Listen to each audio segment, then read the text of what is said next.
퇴근 시간이 다가오고 있었습니다.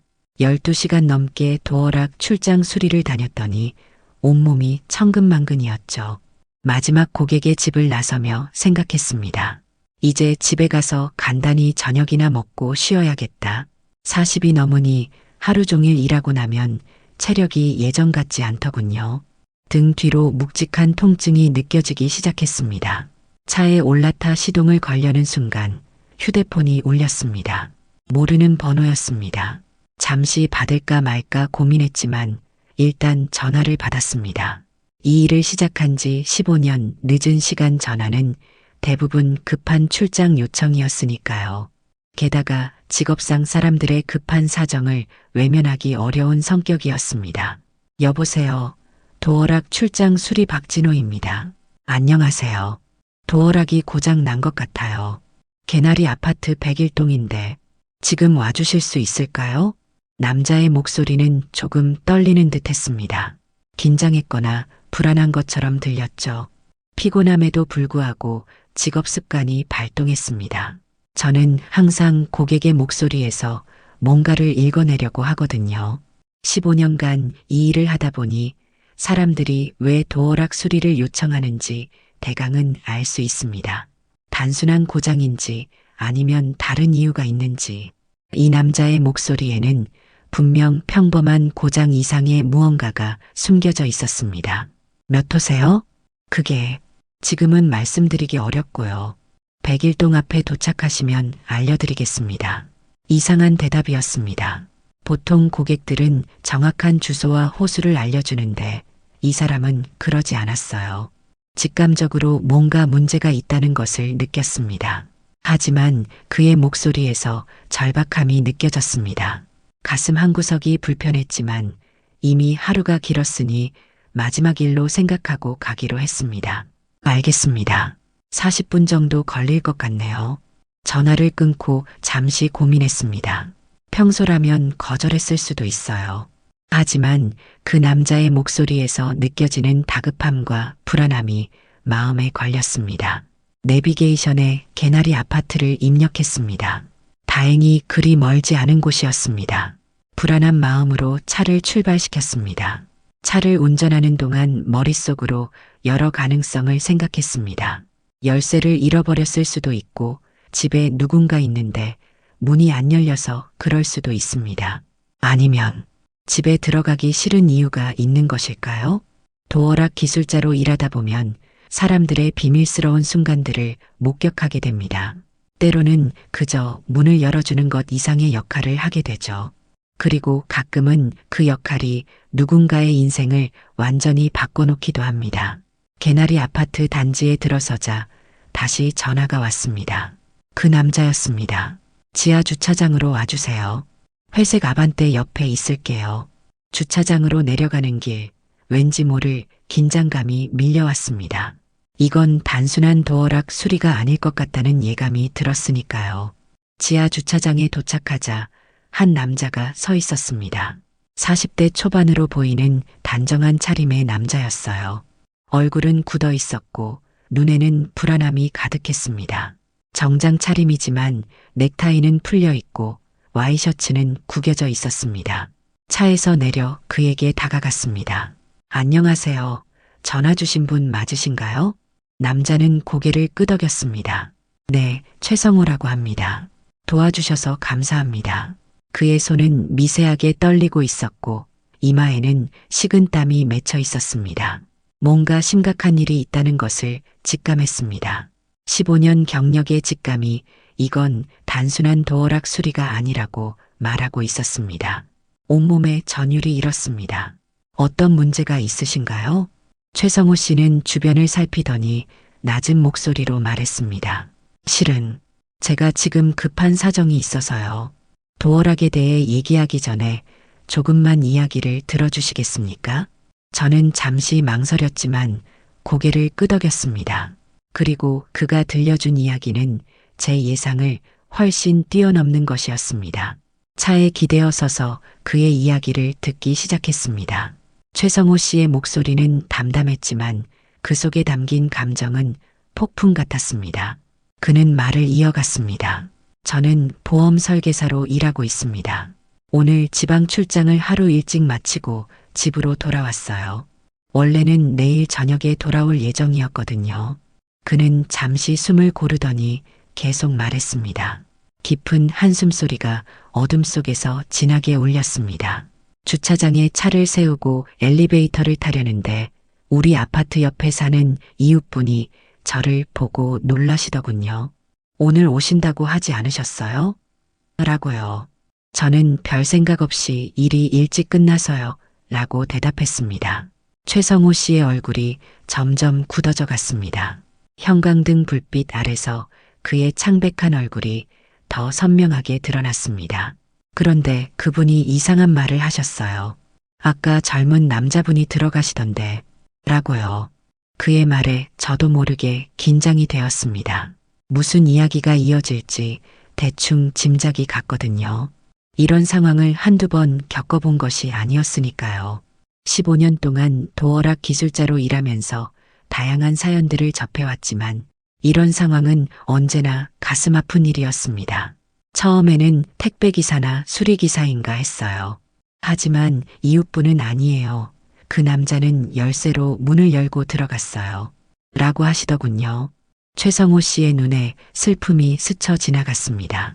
그의 목소리가 약간 떨리기 시작했지만 감정을 억제하려고 노력하는 모습이었습니다. 저는 15층에 살고 있습니다. 엘리베이터를 타고 올라가는데 머릿속이 하얘졌어요.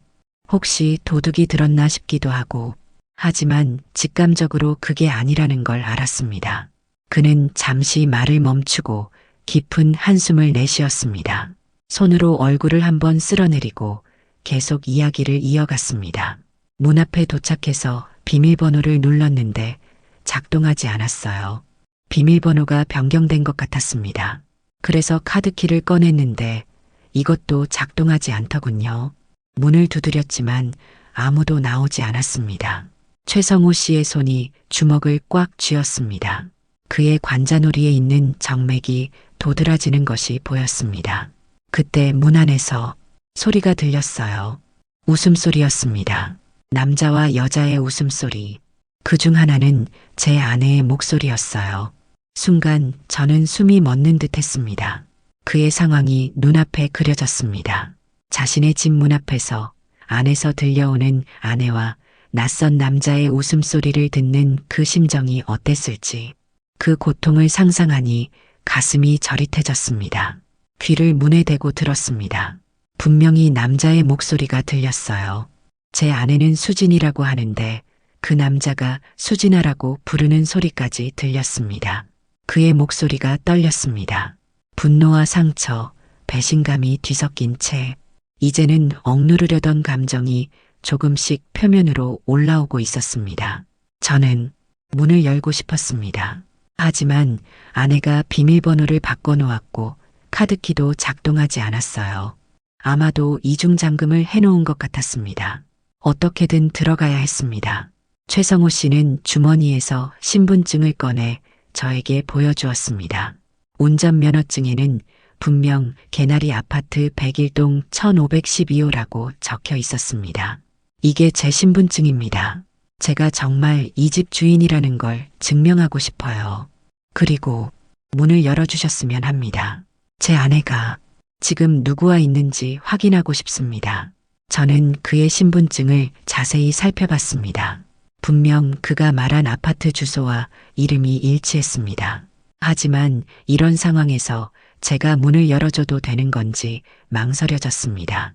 이런 일은 항상 조심스럽게 다뤄야 했으니까요. 직업적 윤리와 한 사람의 절실한 요청 사이에서 저는 잠시 고민에 빠졌습니다. 최성호 씨, 제가 도와드리고 싶지만 이런 상황은 좀 민감할 수 있습니다. 혹시 법적인 문제가 생기면 그는 고개를 끄덕였습니다. 그의 눈에는 간절함이 가득했습니다. 이해합니다. 하지만 저는 이 집의 법적 소유주입니다. 제 신분증과 주소가 일치하잖아요. 그리고 제 인생이 걸린 문제입니다. 제발 도와주세요. 그의 간절한 눈빛을 보니 거절할 수가 없었습니다. 게다가 그는 분명히 그 집의 주인이었습니다. 신분증상 주소와 이름이 모두 일치했으니까요. 직업 윤리를 뛰어넘는 인간적인 판단이 필요한 순간이었습니다. 알겠습니다. 도와드리겠습니다. 내 대답에 그의 눈에는 희미한 안도감이 스쳤습니다. 그러나 그것은 잠시뿐이었고 곧 그의 표정은 다시 긴장으로 가득 찼습니다. 무슨 일이 벌어질지 모른다는 두려움 때문이었을 겁니다.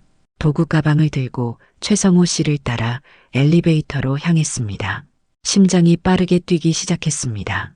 지금 우리가 목격하게 될 일이 어떤 결과를 가져올지 생각하니 긴장될 수밖에 없었습니다. 한 가정의 운명을 바꿀지도 모르는 순간에 함께하는 것이 부담스러웠습니다. 엘리베이터 문이 닫히고 숫자판에 15을 눌렀습니다. 좁은 공간에 둘만 남겨지자 묘한 긴장감이 감돌았습니다. 최성호 씨는 아무 말도 하지 않았습니다. 그저 정면을 바라보며 서 있을 뿐이었죠. 하지만 그의 표정에서 내면의 폭풍우가 느껴졌습니다. 손은 미세하게 떨리고 있었고 이마에는 식은땀이 맺혀 있었습니다. 이 모든 상황이 그에게는 악몽 같았을 겁니다.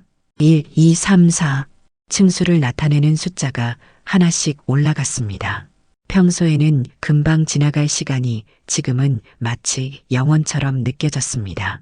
침묵 속에서 최성호 씨의 숨소리만 조금 거칠게 들렸습니다. 그의 호흡은 점점 더 빨라지고 있었습니다. 8층쯤 올라갔을 때 저는 말을 꺼내봤습니다. 이 무거운 침묵을 깨고 싶었습니다. 혹시 이전에도 이런 의심을 하신 적이 있으신가요? 최성호 씨는 천천히 고개를 저었습니다. 그의 얼굴에는 깊은 배신감이 서려 있었습니다. 아니요. 전혀요. 저희는 행복하다고 생각했습니다. 적어도 제가 그렇게 믿었어요. 그의 말에는 깊은 상처가 묻어 있었습니다. 10년 넘게 쌓아온 신뢰가 한순간에 무너질지도 모른다는 두려움. 그 감정이 고스란히 전해져 왔습니다. 그의 눈에 맺힌 눈물을 보니 마음이 아팠습니다. 딸이 하나 있어요. 12살입니다. 다행히 오늘은 학원에 갔다가 친구 집에서 자기로 했죠. 아이가 있다는 말에 상황이 더 복잡해졌다는 것을 느꼈습니다. 이제 이건 단순한 부부 문제가 아니라 한 가족의 운명이 걸린 일이었으니까요. 아이의 존재는 이 상황을 더욱 가슴 아프게 만들었습니다. 11층, 12층, 엘리베이터는 계속 올라갔고 우리의 심장 박동은 점점 빨라졌습니다. 최성호 씨의 얼굴은 창백해졌고 눈빛은 점점 더 굳어졌습니다.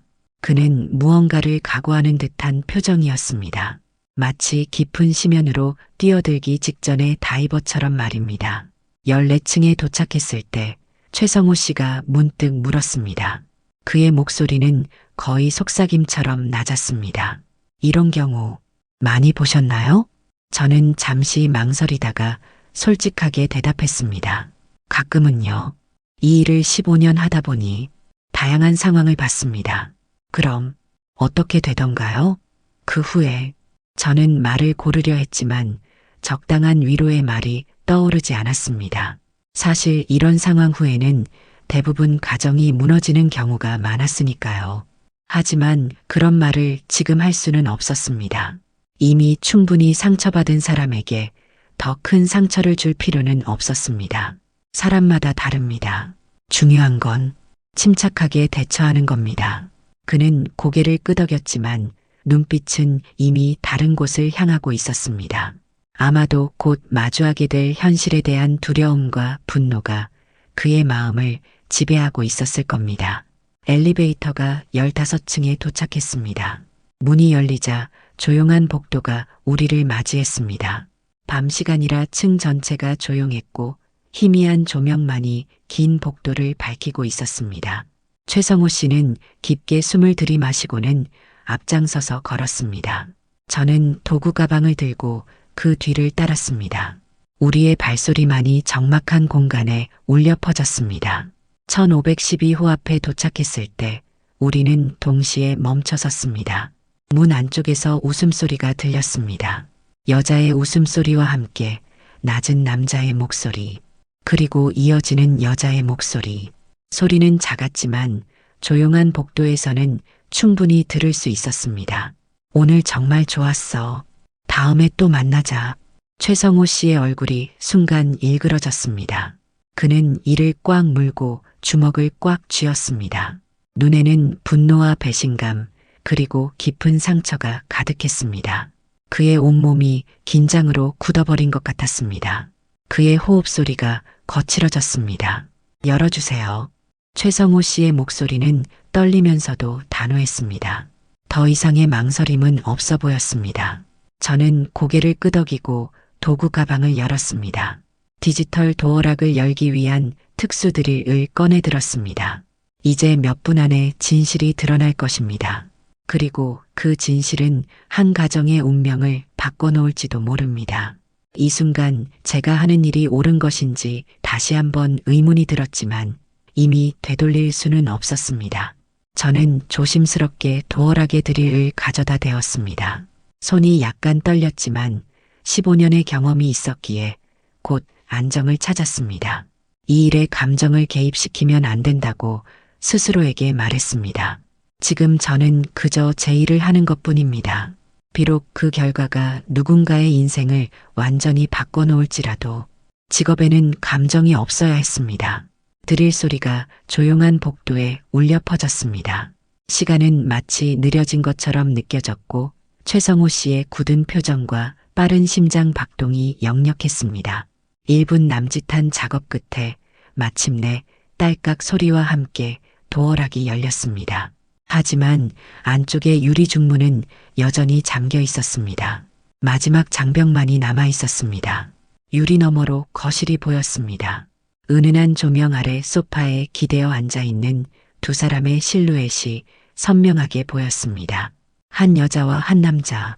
여자는 단정하게 화장한 얼굴로 미소 짓고 있었고 남자는 반팔 티셔츠에 맨발 상태로 편안하게 앉아 있었습니다. 그들 사이에는 친밀감이 흐르고 있었습니다. 소파 테이블 위에는 와인 한 병과 2개의 와인잔이 놓여 있었고 낮은 음악이 흘러나오고 있었습니다. 마치 로맨틱한 데이트의 한 장면 같았습니다. 최성호 씨의 얼굴이 하얗게 변했습니다. 그는 말 그대로 얼어붙은 듯 했습니다. 입술이 파르르 떨렸지만 소리는 나오지 않았습니다. 저는 옆에서 그의 상태를 살피며 조심스럽게 물었습니다. 그가 무슨 행동을 할지 예측할 수 없었기 때문입니다. 괜찮으세요? 그는 고개만 끄덕였고 천천히 손을 뻗어 유리문의 손잡이를 돌렸습니다. 다행히 안쪽 문은 잠겨 있지 않았습니다. 문이 열리는 소리에 소파에 있던 두 사람이 동시에 고개를 돌렸습니다. 여자의 얼굴이 순간 굳어졌고 남자는 화들짝 놀라 벌떡 일어섰습니다. 방 안의 모든 움직임이 정지된 것 같았습니다. 수진아, 최성호 씨의 목소리는 놀라울 정도로 차분했습니다. 마치 모든 감정이 순간적으로 얼어붙은 것 같았습니다. 시간이 멈춘 듯 했습니다. 아내 수진 씨의 얼굴에서 핏기가 싹 가셨고 남자는 당황한 표정으로 뒤로 물러섰습니다. 그들의 표정에서 죄책감과 당혹감이 역력했습니다. 여보, 이건 내가 생각하는 그런 게 아니야. 수진 씨가 결국 먼저 입을 열었습니다. 전형적인 변명이었습니다. 그녀의 목소리는 떨리고 있었고 눈동자는 불안하게 움직였습니다. 최성호 씨는 천천히 방 안으로 걸어 들어갔습니다. 저는 문간에 서서 그 상황을 지켜봤습니다. 개입해야 할지 아니면 그냥 자리를 피해야 할지 판단이 서지 않았습니다. 하지만 이 중요한 순간에 함부로 물러날 수도 없었습니다. 누구야? 최성호 씨가 남자를 향해 물었습니다. 그의 목소리에는 분노보다는 깊은 상처가 묻어 있었습니다. 남자는 당황한 기색이 역력했습니다. 저는 그냥 수진 씨 회사 동료입니다. 잠깐 업무 얘기하러. 얼굴은 하얗게 질려 있었고 말끝은 흐려졌습니다. 최성호 씨는 더 이상 말을 듣지 않았습니다. 그는 순식간에 다가가 남자의 멱살을 붙잡았고 강한 주먹을 그의 얼굴에 2번 날렸습니다. 남자는 비명을 지르며 뒷걸음질 쳤고 소파에 걸려 넘어졌습니다. 코에서는 피가 흘러내리기 시작했습니다. 죄송합니다. 정말 죄송합니다. 남자는 코를 부여잡고 연신 사과했습니다. 그의 목소리에는 두려움이 가득했습니다. 수진 씨는 비명을 지르며 화장실로 도망쳤습니다. 문을 닫고 잠그는 소리가 들렸습니다. 방 안에는 순간 무거운 침묵만이 남았습니다. 최성호 씨는 멍하니 그 자리에 서서 자신의 주먹을 바라봤습니다. 그의 눈에는 믿을 수 없다는 표정이 가득했습니다.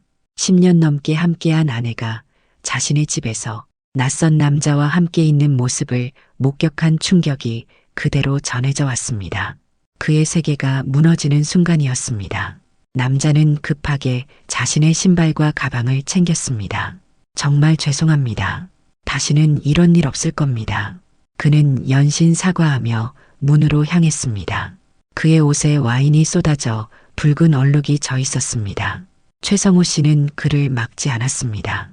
그저 공허한 눈빛으로 그 광경을 지켜볼 뿐이었습니다. 남자가 저를 지나쳐 황급히 밖으로 나갔을 때 그의 얼굴을 잠시 볼 수 있었습니다. 30대 초반으로 보이는 젊은 남자였습니다. 얼굴이 하얗게 질려 있었고 코에서는 피가 흘러내리고 있었습니다. 남자가 사라지자 집안은 무거운 침묵에 휩싸였습니다. 최성호 씨는 소파에 털썩 주저앉았습니다. 그의 어깨가 축 처졌고 두 손으로 얼굴을 감쌌습니다. 화장실 문은 여전히 닫혀 있었고 안에서는 작은 흐느낌 소리가 들려왔습니다. 저는 어색하게 그 자리에 서 있었습니다. 도와줄 방법이 없었습니다. 이런 상황에서 제가 할 수 있는 말이 무엇이 있을까요? 그저 침묵만이 적절해 보였습니다. 결국 조용히 말했습니다. 저는 이만 가보겠습니다. 최성호 씨는 고개를 들고 저를 바라봤습니다. 그의 눈에는 눈물이 고여 있었습니다. 평생 잊지 못할 표정이었습니다. 얼마를 드려야 할까요? 10만 원입니다. 하지만 나중에 계좌로 보내드릴게요. 명함 좀 주시겠어요? 저는 주머니에서 명함을 꺼내 건넸습니다.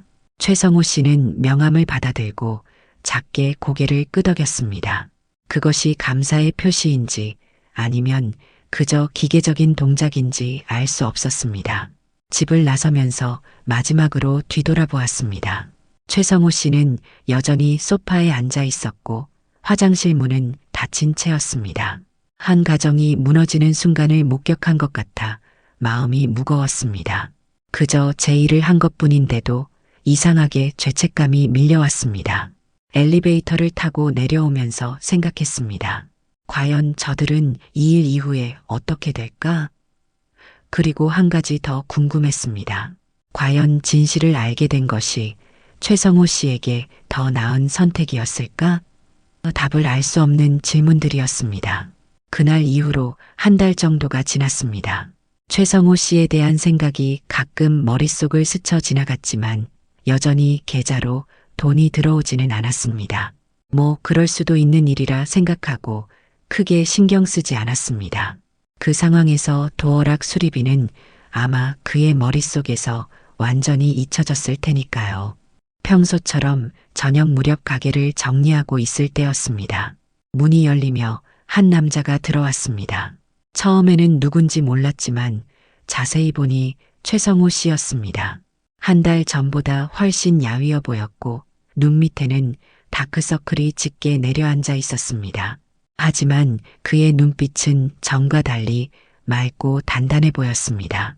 마치 무언가 결단을 내린 사람 같은 느낌이었죠. 안녕하세요. 기억하실지 모르겠네요. 그가 먼저 인사를 건넸습니다. 네, 물론 기억합니다. 최성호 씨 맞죠? 그를 잊을 리가 없었습니다. 그는 고개를 끄덕이며 봉투 하나를 내밀었습니다. 손은 더 이상 떨리지 않았습니다. 그때 10만 원을 드린다고 해놓고 정신이 없어서 못 드렸습니다. 너무 죄송해서 직접 왔습니다. 봉투를 받으며 저는 약간 당황스러웠습니다. 솔직히 그날 일 이후 최성호 씨가 돈을 보내지 않아도 이해할 수 있다고 생각했거든요. 그런 상황에서 누가 도어락 수리비를 기억이나 할까 싶었으니까요.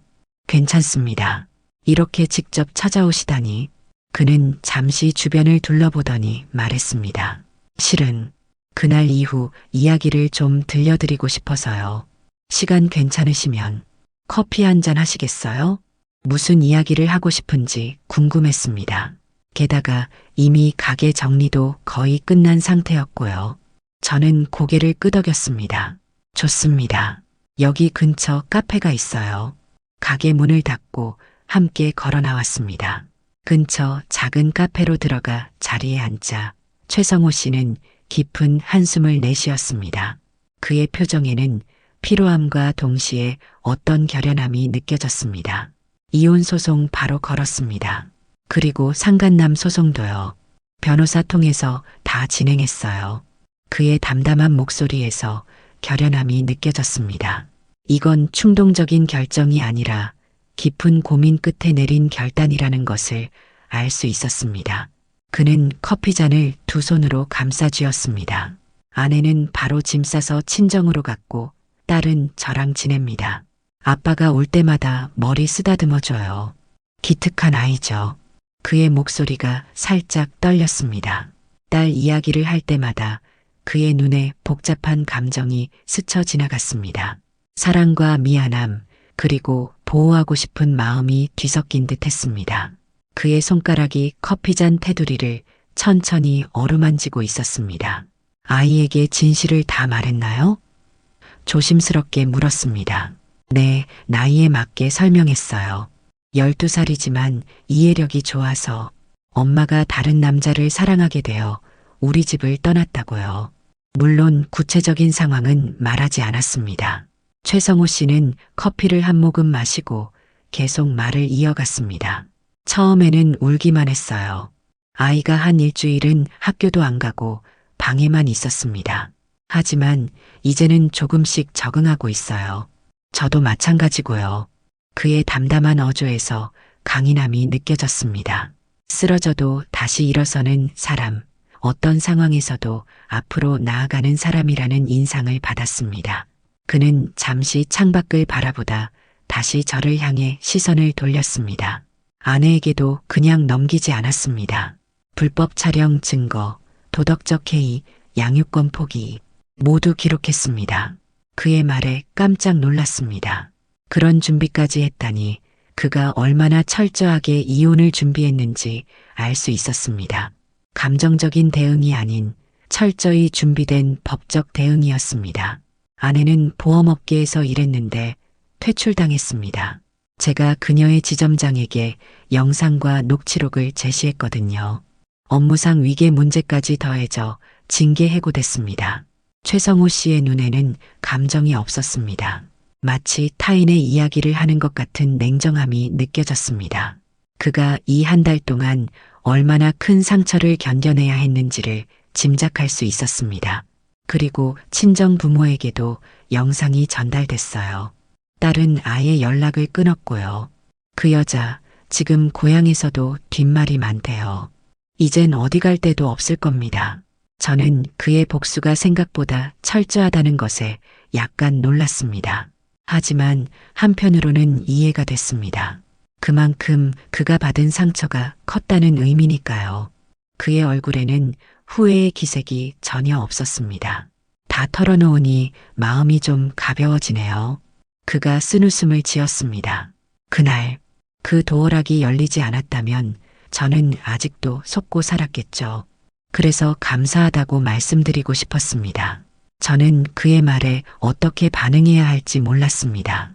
제가 한 일은 그저 직업적인 일이었을 뿐인데 그에게는 인생을 바꾼 중요한 순간이었으니까요. 잠시 말을 고르다가 답했습니다. 그저 제 일을 한 것뿐입니다. 겸손하게 대답했습니다. 아니요, 그렇지 않아요. 당신이 없었다면 저는 아직도 거짓 속에 살고 있었을 겁니다. 최성호 씨는 잠시 망설이더니 계속 이야기를 이어갔습니다. 그의 시선은 저를 향했지만 마음은 다른 곳에 있는 듯 했습니다. 그 남자 말이에요. 배달 알바생이었더군요. 아내와는 3개월 전부터 만났대요. 사진을 보니 벌써 여러 번 호텔에도 갔었습니다. 그의 목소리에는 분노보다는 체념이 느껴졌습니다. 마치 모든 감정이 이미 소진된 듯 했습니다. 상간 소송에서 그 남자는 소득도 없고 재산도 없다면서 합의를 거부했어요. 결국 법원에서 3천만 원 배상 판결이 났지만 지금 능력이 없으니 결국 신용불량자가 됐다더군요. 최성호 씨의 눈에는 승리감 같은 것이 비쳤습니다. 잠시의 침묵 후 그는 계속 말했습니다. 그게 다가 아니에요. 지역 커뮤니티에 얼굴이랑 이름까지 다 퍼졌어요. 시내에서 봤다는 사람들 말로는 폐인처럼 살고 있다더군요.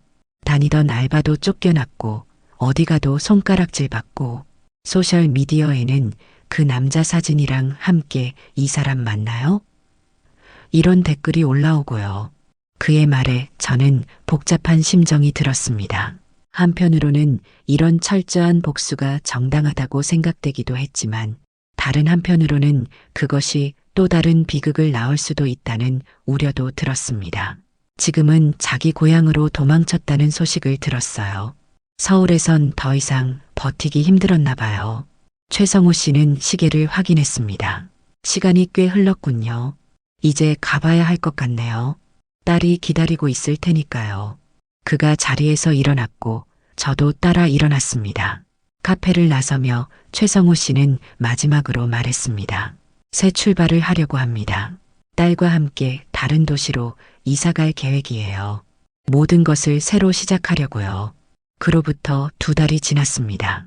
가을이 깊어가는 어느 오후 가게 문이 열리고 익숙한 얼굴이 들어왔습니다. 최성호 씨였습니다. 처음 봤을 때보다 훨씬 건강해 보였고 표정도 밝았습니다. 그는 환하게 웃으며 인사했습니다. 안녕하세요, 박진호 씨. 오랜만이네요. 네, 반갑습니다. 잘 지내셨어요? 그의 달라진 모습에 저도 미소 지었습니다. 그는 고개를 끄덕였습니다. 덕분에 좋아졌습니다. 이렇게 또 찾아와서 죄송합니다만 작별 인사를 드리고 싶어서요. 작별 인사요? 네, 내일이면 딸과 함께 부산으로 이사 갑니다. 거기서 새 일자리를 구했거든요. 최성호 씨의 눈에서 희망이 보였습니다. 새로운 시작을 앞둔 사람의 설렘과 기대가 느껴졌습니다. 그의 표정은 우리가 처음 만났을 때와는 완전히 달라져 있었습니다. 축하드립니다. 딸아이는 적응 잘하고 있나요? 네, 이제는 많이 괜찮아졌어요. 학교 친구들과도 잘 지내고 전학 가는 것도 오히려 새로운 시작이라고 생각하는 것 같습니다. 그는 작은 봉투를 내밀었습니다. 이건 작은 감사의 표시입니다. 저는 봉투를 보며 망설였습니다. 받을 수 없습니다. 이미 충분히 받았잖아요. 복수를요. 최성호 씨는 잠시 놀란 표정을 지었다가 이내 미소를 지었습니다. 어떤 이해의 빛이 그의 눈에서 번쩍였습니다. 이건 돈이 아닙니다. 제 마음을 담은 작은 선물이에요. 궁금함에 봉투를 열어보니 그 안에는 작은 열쇠고리 하나가 들어 있었습니다. 새 집에 열쇠를 꽂을 수 있는 심플한 디자인의 열쇠고리였어요. 새 출발을 하는 저에게 의미 있는 선물이라 생각했습니다. 박진호 씨도 많은 사람의 문을 열어주시니 이 열쇠고리가 어울릴 것 같아서요. 그의 말에 마음이 따뜻해졌습니다. 단순한 선물이지만 그 속에 담긴 의미가 깊게 느껴졌습니다. 모든 문이 열림과 동시에 새로운 시작을 의미한다는 것이 참 의미 있게 다가왔습니다. 고맙습니다. 소중히 간직하겠습니다. 최성호 씨는 잠시 망설이더니 이어서 말했습니다. 그의 목소리에 담긴 감정이 복잡하게 느껴졌습니다.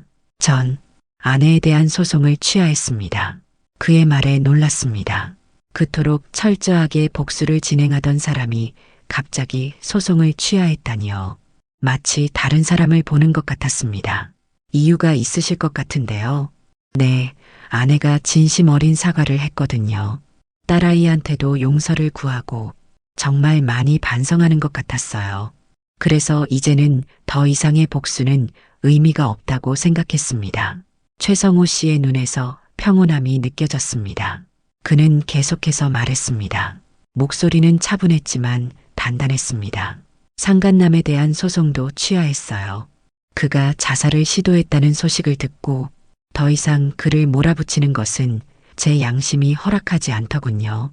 현명한 결정이신 것 같습니다. 솔직한 마음으로 대답했습니다. 그의 눈빛이 더 맑아진 것 같았습니다. 복수는 결국 제 마음도 아프게 한다는 걸 깨달았어요. 용서가 쉽지는 않지만 적어도 더 이상 미워하지 않기로 했습니다. 그게 제가 딸과 함께 새 삶을 시작하는데 더 도움이 될 것 같아서요. 최성호 씨는 문을 나서며 마지막으로 한마디를 남겼습니다. 그의 미소는 진심 어린 것이었습니다. 그날 도어락을 뜯지 않았다면 아직도 속고 있었겠죠. 감사합니다. 전 이제 새 인생 시작합니다. 그의 뒷모습을 바라보며 혼잣말처럼 중얼거렸습니다. 복수는 끝났다. 그런데 왜 이 씁쓸한 기분은 아직도 마음 어딘가를 뜯고 있는 걸까? 창밖으로 최성호 씨가 걸어가는 모습을 지켜봤습니다. 그는 당당한 걸음으로 앞만 보고 걸어가고 있었습니다. 아마도 정말로 과거의 상처를 뒤로하고 새로운 미래를 향해 나아가고 있는 것 같았습니다. 그리고 저는 그가 그 길을 잘 걸어가기를 진심으로 바랐습니다. 저녁이 되어 가게 문을 닫으며 생각했습니다. 도어락을 여는 일, 그것은 단순히 문을 여는 것만이 아니라 때로는 진실을 열어 보이는 일이기도 합니다. 그리고 그 진실이 항상 달갑지만은 않더라도 결국에는 더 나은 미래로 이어질 수 있다는 것을 최성호 씨의 이야기를 통해 배웠습니다. 인생은 선택의 연속입니다. 때로는 그 선택이 고통스러울 수도 있지만 진실을 마주하는 용기가 있다면 우리는 모두 새로운 시작을 할 수 있을 것입니다. 마치 도어락 하나로 열리는 문처럼 우리의 인생도 작은 용기 하나로 새로운 길이 열릴 수 있다는 것을 믿습니다.